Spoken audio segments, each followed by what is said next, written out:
Okay, here we go. We're getting started now. Thank you so much for attending the webinar. I do appreciate your coming and listening in on this topic. We're really excited today. To get started, my name's Ernie Delgado. I'm the CEO and one of the founders of Beyond Technology Education. And one of the highlights of my job is actually spending time at schools and learning new things and seeing what makes sense. What's going on out there that is really leveraging the power of technology to improve teaching and learning. And one of the models that's really emerged in the last few years as kind of a go-to move for schools that are trying to grow, and that's developing a one-to-one program. If it's laptops, Chromebooks, tablets, there's a lot of different variations, but one of the finest programs that I've come across was here in southern Orange County in California, and the architect of that one-to-one program and the entire school network is Jason Beck, who is our presenter today. And one of the benefits that we had in working with CDCS is taking visitors to actually come to the school, see the program in action, and they were always blown away. But the highlight was always chatting with Jason, not only because he has great stories, but he's just so knowledgeable on the topic. So with that said, Jason, how are you? And you're the presenter, so I'm going to go and let you take over from here. Well, thank you, Ernie. Again, my name's Jason Beck. I've been in K-12 technology for the last 12 years. And for any school, like Ernie says, it's looking to grow. A one-to-one laptop program is crucial. Back when we started our program, one-to-one laptop programs were unique, and there weren't a whole lot of schools doing them. Now, most schools are doing them, and those that aren't should be thinking about it. Jason, real quick, what year did you guys actually start evaluating doing this for your school? Because I know it's pretty much on the top of everyone's mind, but you guys were early innovators on this. Well, about 2005 is when we started looking at going with a computer program for the school. We took our time planning out, seeing what other schools, most of the schools that were doing it were back east. So we planned out very carefully, looked at what worked, what didn't work.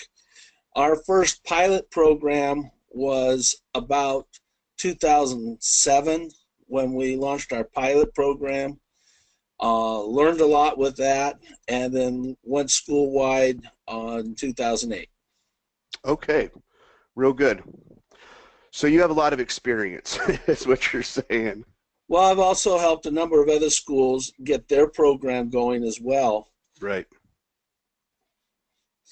Okay, well, for today, we're going to be taking a look at a high-level view of what you need to be looking for and things you can be looking at when you're putting together a plan for a one-to-one program, or if you have a one-to-one program and it's not quite exactly what you had hoped it would be.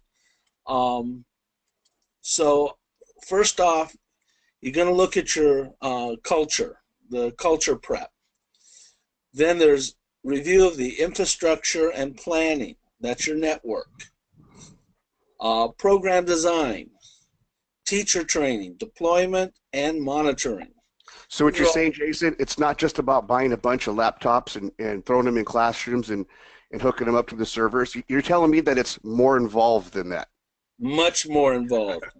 Because if you just simply, like you say, buy a bunch of laptops and throw them out there to the kids and say, hey, now we have a one-to-one laptop program. Right. Or if you tell the kids, hey, bring your laptops to school, you have what I call a laptop-friendly environment, but it's not a laptop, one-to-one laptop program. Gotcha. What we designed was what I refer to as a fully interactive one-to-one laptop program.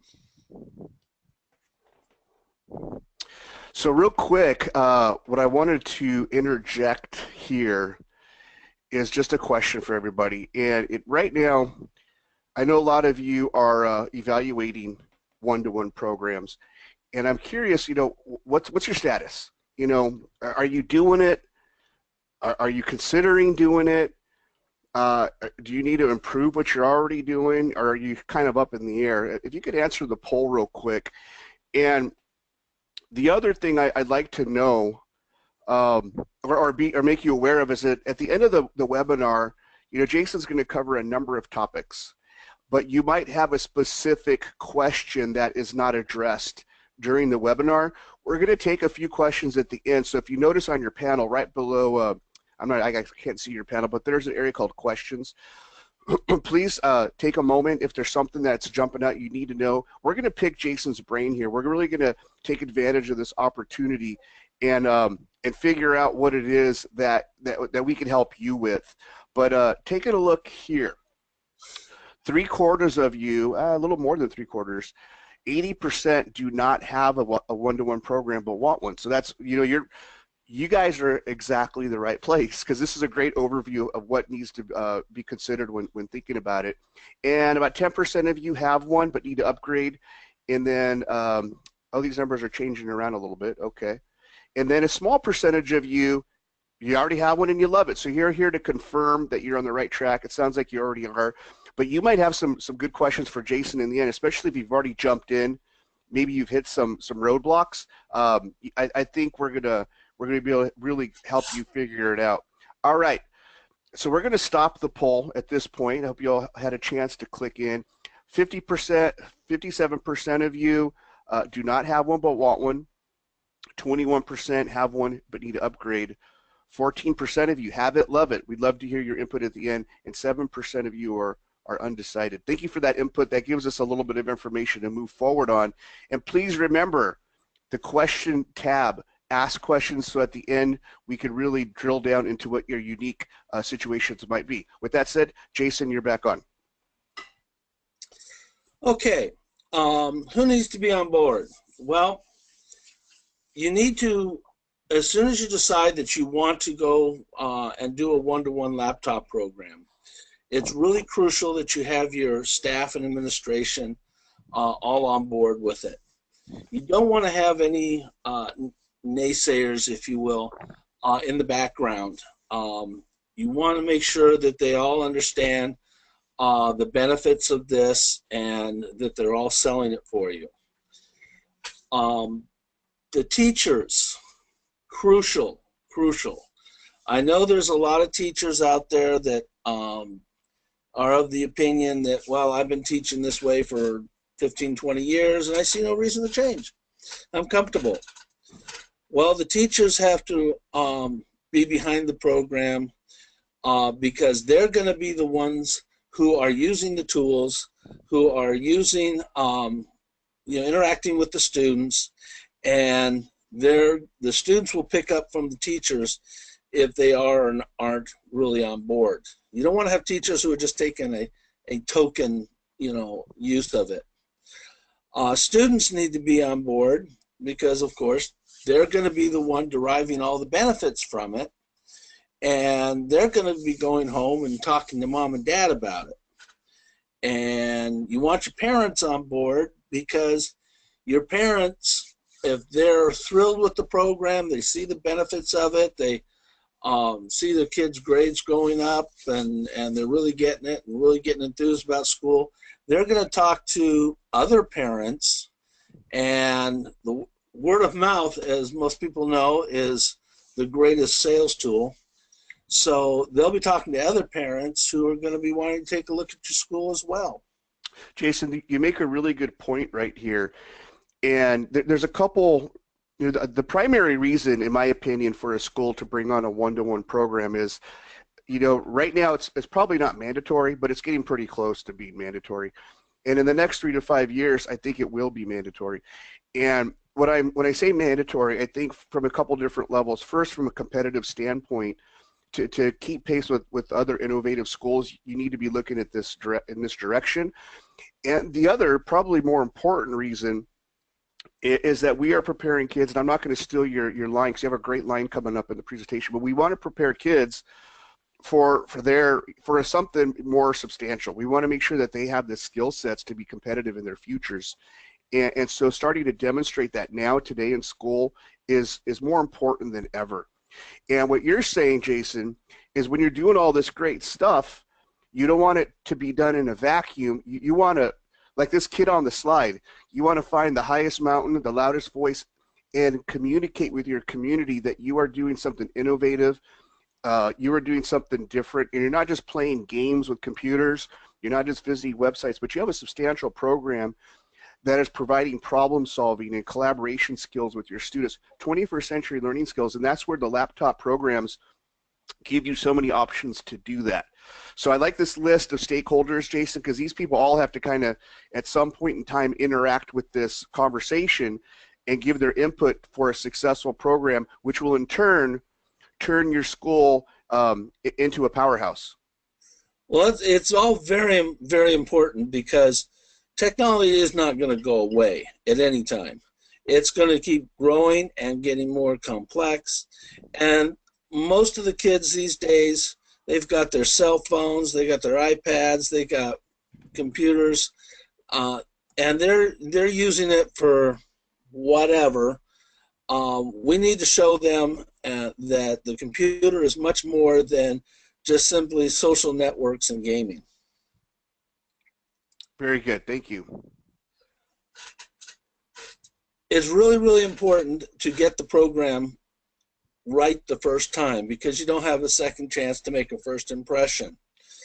If you have you get your program going and parents have problems with it, the students, they can't use it, they have complaints about it, and there's grumbling from everybody, then you're going to have the reverse issue, and that is people talking negatively about it, and it's very, very hard to come back from, getting that negative image out of there. So it's really important to get it right the first time and teach students the skills that they need to be successful, skills that is going to be used for their future, not the ones that we came from. Looking at the infrastructure, this is critical to a successful program. There's a lot of stuff that's out there on the internet, in the cloud, whatever you want to call it, and you have to make sure that your network has the load capacity to accommodate all the laptops, desktops, along with, and you got to take into consideration printers, projectors, smartboards, cell phones, whatever wireless equipment you're going to have in your classroom technology, so your network will be there for the kids. There's nothing more frustrating for the kids to go in, get an assignment, try to get online to do the work, and they can't get out because the network's bottlenecked. You also have to consider who you're going to give your Wi-Fi access to. Some schools take the approach that,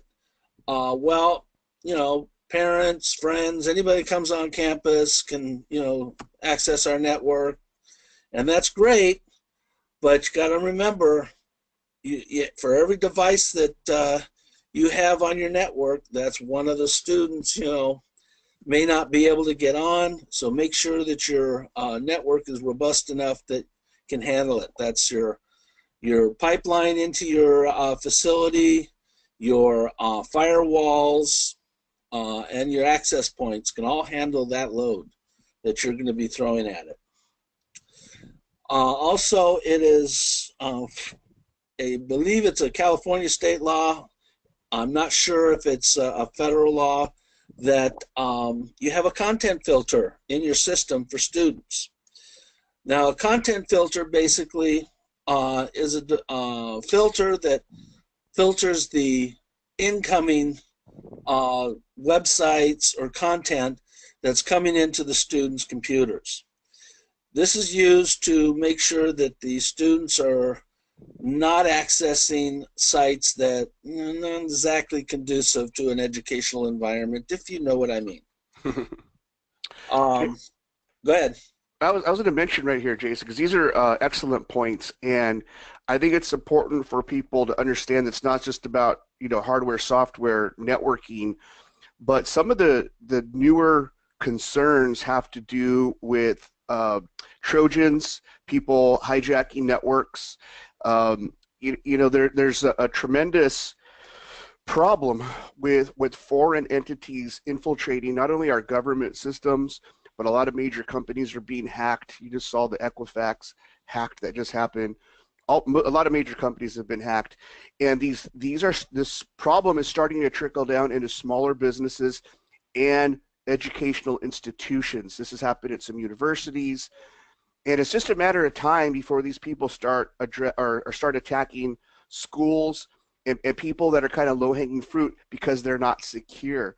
So this is something I'm trying to help my clients be a little more proactive on. If you're designing the network, the infrastructure at your school, the firewall and the security systems in place are critical now more than ever, not just to secure your student and your financial data and your teachers' information. That's all important, but more importantly, to make sure that someone doesn't come in and hijack your network where you're out of business until you pay a ransom. And this ransomware issue is starting up. It's happened at police departments. It's happened to legal firms.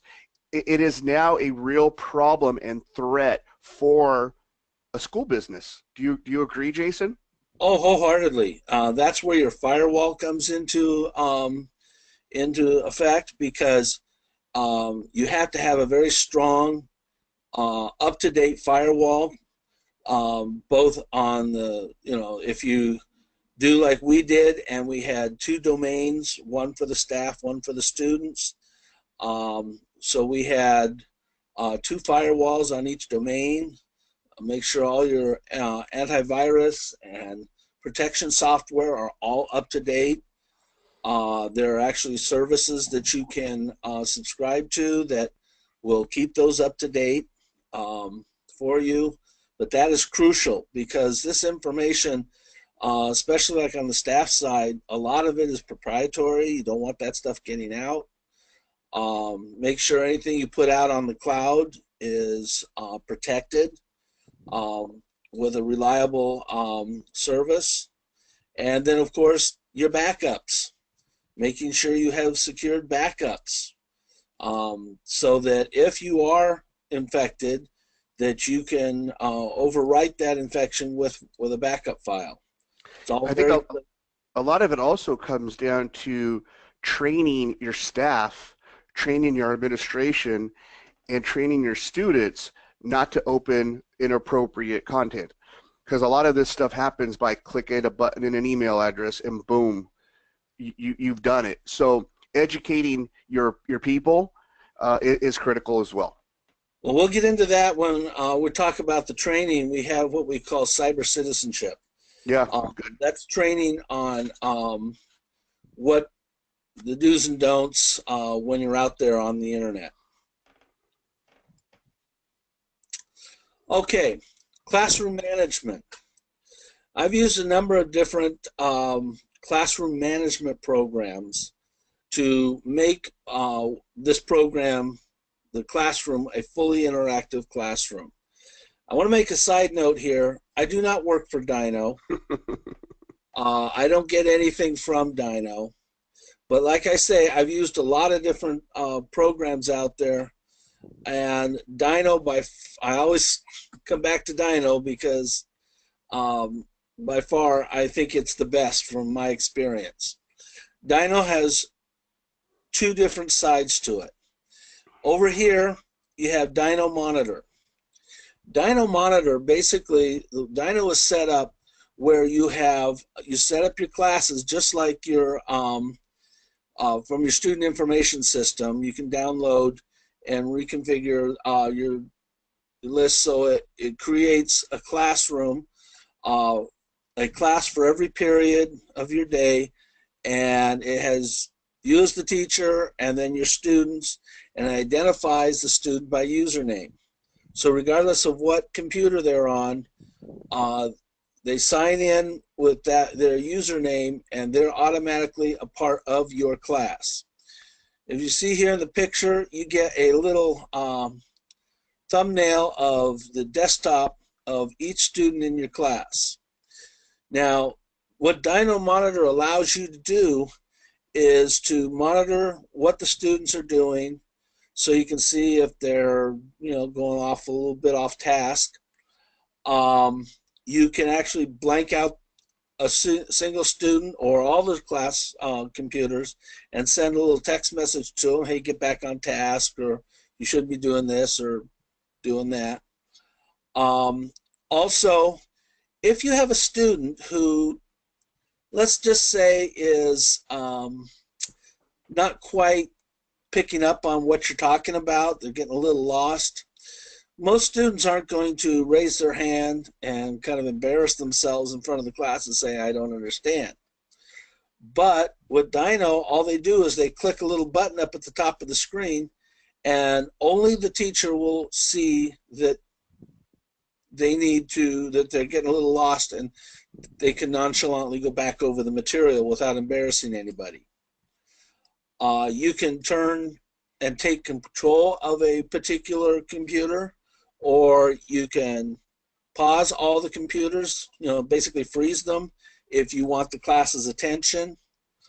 Or you can take, let's say you have a student that's doing a really fantastic job on a specific project and you want to share it with the class. You can actually project that desktop to all the other computers in your class, or you can project it up like this, let's say on a whiteboard or a screen in the front of the class, so you can share what they're doing. The other part of it is Dino Vision.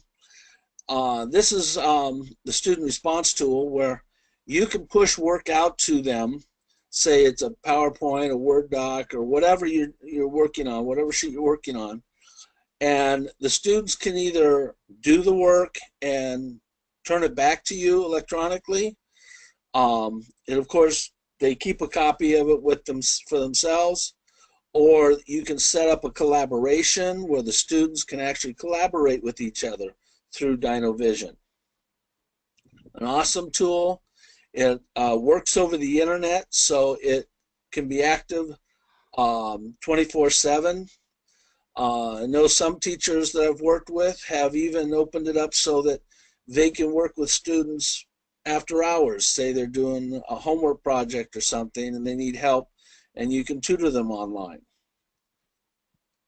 So, real quick, Jason, this is something when I used to come visit your school, it was always interesting to be able to watch you demonstrate and watch the teachers demonstrate how this tool works.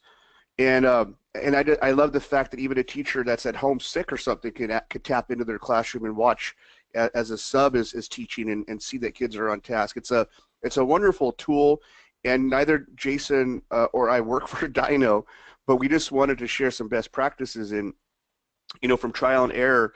I think, Jason, did you say that you even changed to something different and your teachers demanded that you go back to Dino? Yes, I used, that's happened a couple of times when I've tried other programs that, they were either cheaper or whatever, for whatever reason, they looked interesting. And they give it a couple of months, and then I'd be getting emails, can we go back to Dino? Because it's easy to use. It's really an awesome tool. It's there's no delay. It's streaming live. Some of the programs that are out there, they're not live. There's like a 2 or 3 minute delay, so between your action and the response on the student's computer. So I mean, yeah. So I even have a cute little story. I had a teacher that had a research and reading class for 9th graders, and this teacher took a grading day, and so she stayed home grading papers and gave her class the assignment to not be on the computers, watch the movie the sub is going to show you, and we're going to write about it when I return. Well, when it came time for class, she started her dyno session and saw over half of her class had their computers open and they're just playing on the web instead of watching the movie. Well, she blanked out all their screens and sent them the message, hey, I think I told you not to be on your computer during class. Wow, that's It was power. a bit of a shock treatment there, yes. But it was cute. The kids put their computers down and went back to watching the movie. How funny.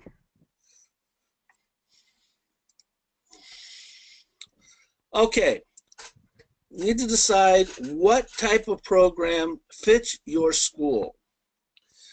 There are a number of different types of programs out there and variations of those. One of the first type of program that was out there was called BYOD, Bring Your Own Device.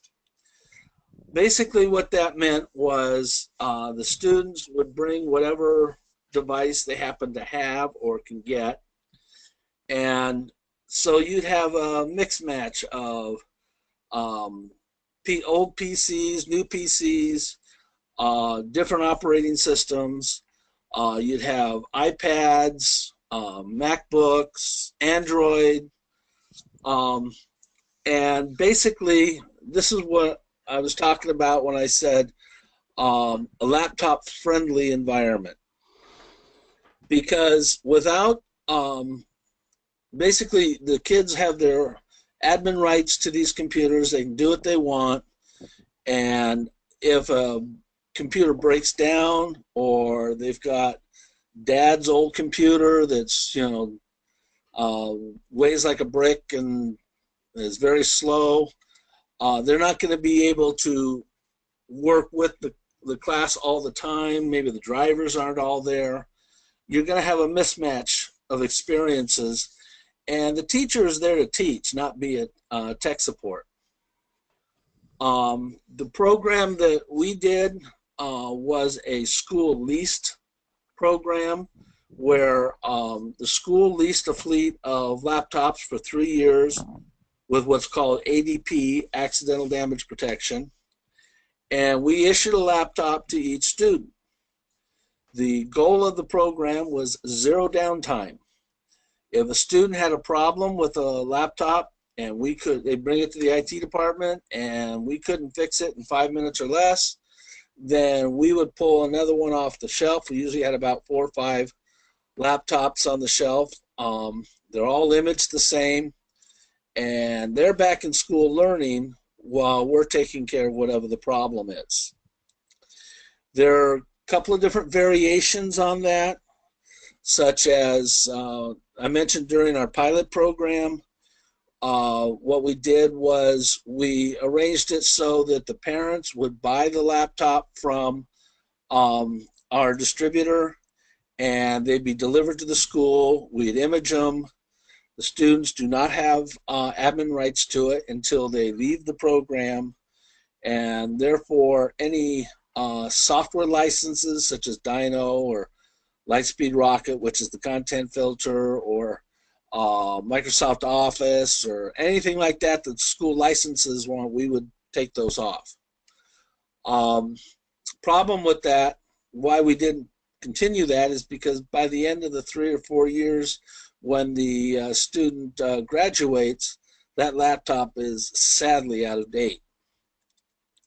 So we went with the school leased laptops, and we actually had that found a way to make it what we call zero profit, zero cost program, which worked out very, very well for the school.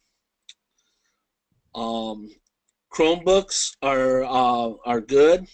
They're a good choice. The laptop should have a touch screen and a stylus. This is because not all subjects are conducive to a keyboard. There's sometimes you need to draw things, and the touch screen and stylus works well for that. If you're going with a Chromebook, I recommend you go with what's called a WinBook. It's basically the Chromebook computer with a Windows operating system. Remember, the purpose of the program is to prepare these students for the world they're going into. And most of the companies out there are still working off Windows platforms. And so you want to have your students comfortable with that environment. The best laptop that I have found for students is what's called a Yoga 11E. It's put out by Lenovo. It's designed specifically for students. It takes a lot of punishment and keeps right on working. Another funny little story, we had a girl come into the school one morning, all tears. She had left her laptop sitting on the roof of her car when she was coming to school, and she was on the freeway when it hit the hood of her car and went off into traffic. Well, we, of course, replaced the laptop, got her back into class, and I went out to the freeway, and I actually found that laptop. She said she was in the middle lane of a 5-lane freeway. I found it on the along the side near the retaining wall, and it had tire tracks across it, scrapes and scratches, and opened it up, and it was still working. So it took the punishment, and it was still fully functional. Anyway, so you need to decide what's going to be the best program for your school. Now, Jason, we're running a little short on time, so I really want to get through this poll pretty quickly, but we're curious what platform that you have or the one you would choose. There's, we discussed the three majors, PC, Windows, Mac OS, Chrome OS. Are any of you actually working in a BYOD environment? I'm curious of that. And if there's other, I guess it could be Android. I guess there are a couple different other options out there.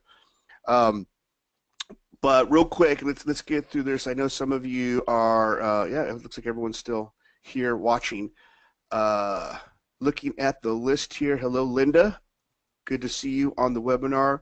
Hello, Carl. Hello, Amy. I see some names I recognize. And I'm going to close this up because, Jason, we need to get through these last few slides quickly. I don't want to keep people too late. We are running a little long, but this is good information, and I don't want to slow him down. I'm going to close it up, but 90% of you are on Chrome, and the rest of you are on PC, so that's a very interesting statistic. Okay, Jason, let's move forward quickly. Okay, policies. Your students and parents, you need to have a computer use policy that, and the way we did it was we had a page for the parents and the students to both sign saying that they've read the policies. Part of this policy was what type of content filter group you wanted the students in, your student to be in, whether it's 24/7 or just during school hours. We had a number of different options for the parents to choose. But it's important that the parents and the students understand what your use policies are. Teacher training, paramount. The teachers are going to be the ones using the tools to teach their class, so you need to have your teachers up to speed on such areas as curriculum integration, classroom management, Dino, my preferred, Google G Suite, Microsoft, and email and cyber safety. Now, Beyond Technology has instructors that we can come in and train your staff, train your teachers on all this area. That's very, very important, because if they're not comfortable with it, then even with some schools that say, yeah, you got to do this or it's going to show up in your review or whatever, the kids will pick it up pretty quick whether they're doing a token usage or if they're really really knowledgeable about it. So the training and teacher support is very important. Student training, teaching them basically, most kids know how to use a computer, but don't assume that. We go through and do the setup, give them their username, passwords, um, personalize the laptop, in a group setting. Go over citizenship, simple problem solving. We teach them how to use Google Classroom, G Suite, Microsoft, and most importantly, how to set up for their home network and printing. Because a lot of times in our earlier programs, students would come back, or parents would complain that they get their computer home and it's useless because they don't know how to access the internet from home. So that's really important too. If your school does not have its own IT department, BTE can help with both on-site and remote support, help you configure your network, set up Dino and Lightspeed, and your Google Classroom accounts for the students. It does get a little, take some time to make sure that those are all set up properly and correct so they work, and we can help with that. Why are we doing this? Well, because this is the world these kids are in and are going into. And I can guarantee you, looking out there at the job market, if they don't have, regardless of what they're going to be going into, what work they're going to be doing, or what, there's going to be elements of technology required. And if your students don't have these skills, the next person in line will. So that's why we need to make sure and teach our kids that technology beyond social networking and games is a tool for them to be able to be comfortable with.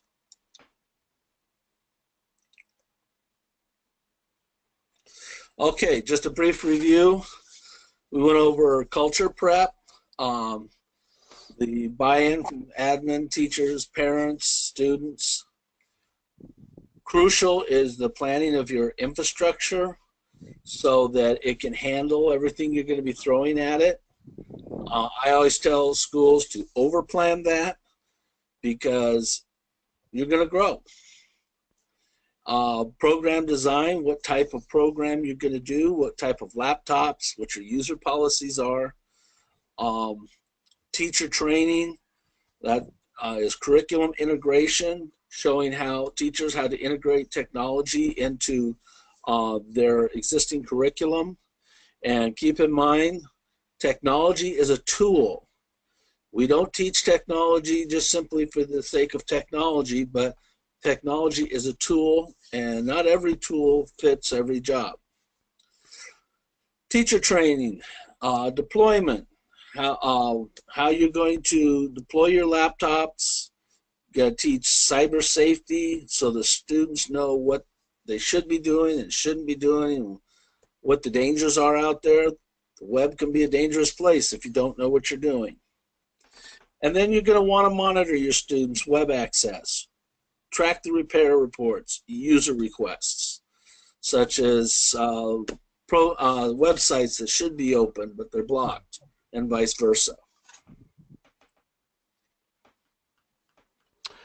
What I wanted to point out here, there's going to be a follow-up questionnaire that we're going to ask you to fill out. But one of the things I wanted to make you aware is Jason is currently working with us on developing network programs for schools. And if you're interested in just, having us poke under the hood and take a look at what you're doing, kick the tires, we are making available to everyone on this webinar or who watches this webinar an opportunity for us to do that for you, complimentary. We're not charging you, but it would be a 30, 45-minute phone or web conversation, unless it really kind of depends where you're located at. But if you do want kind of someone to look at what you're doing or to give you some advice on how to move forward, we are making that offer available to you. And again, there's no cost involved for that. Jason, I'm going to go ahead and take the screen back over. Sure. And tell me if you see the same thing. You should. Yep. Okay, good. So we're excited about that. That offer's available, and really know that as a resource, we're here. The questionnaire, I do apologize. I think I asked more questions than usual because I really want to find out from you, administrators out there in the field, what are your issues, what are your concerns when it comes to networking, when it comes to other educational technology issues. We want to provide more of these type of learning opportunities, but in order for us to do that effectively, we need to know where you're at, what are your needs, what are your concerns, where are your pain points, and then we could provide the information, relevant information for you. Now, I did mention question and answers. I'm going to, we're really short on time. If you have a really critical question, I'm going to go ahead and pick one of them here out of the list. But here's an interesting question from Diana McKee. And Jason, Diana asks, can this program be implemented into a new charter school that is not part of a CMO, which is a charter school management organization? What are your thoughts on that, Jason? Absolutely. It can be implemented in as a single school. It can be put into a district or any size. It's not depending on you having a a school district. A single school can implement the program just fine. It's depending on the what your infrastructure can support. Yeah, it's a good question. Also, because many schools are independent in some way. If it's an independent charter that's not part of a CMO, if it's a private school, most private. I don't think any private schools are part of a real big organization that shares resources. So kind of everyone has to figure out how to do this on their own, and that's another reason why we're making this model available. It's we've kind of figured it out over time. Guys like Jason, who started out 10 years ago, have now really fine-tuned the model, and it makes sense for a school, a group of schools, a district. There's a variety of ways that we could implement the program and customize it for your needs. And there's also some really great ways to help fund the program. This is one of the areas that we get involved in, is how can we help you impact your budget the least. There are some opportunities for outside funding, but there's also ways to generate internal funds, because when it comes to technology, your families, local business community, sometimes just those silent donors that maybe you're not even aware of yet at your school or in your community, once they hear that you have a model, a program earmarked, identified with all the timelines, the resources required, and some numbers attached to it, they come out of the woodwork and help you fulfill your dream. And also, Jason did touch on it earlier, but once you have that in place, once you have this really high level model at your school, you need to market it. You need to let the community know. And marketing assistance for schools is another thing that we provide. If it's just marketing to your current families, but if it's to the neighborhood, or to find out, how do we really get in touch with people that need a higher level quality of education for their students, that are intrigued by the possibility of having a one-to-one program in their school. Well, these are all things that we can advise you on. But with that said, I appreciate your time, ladies and gentlemen. Jason, great job. You never disappoint. Over the several years we've been working with you, thank you for being such just a great educator and leading by example. And ladies and gentlemen, we're working with Jason, so let us know if you want more information. And with that said, please fill out the questionnaire. Please share this information with other administrators. And if you want this information presented to a board, a tech committee, let us know. We're available for you. Okay? Thank you so much. Jason, any last words? No, I think you've said it all. And like I say, I'm available for, you see my email down below there. If you have any questions, I'm here. Reach out to us. All right, folks, have a great rest of the day. Thank you so much for your time. We really appreciate it. Bye for now.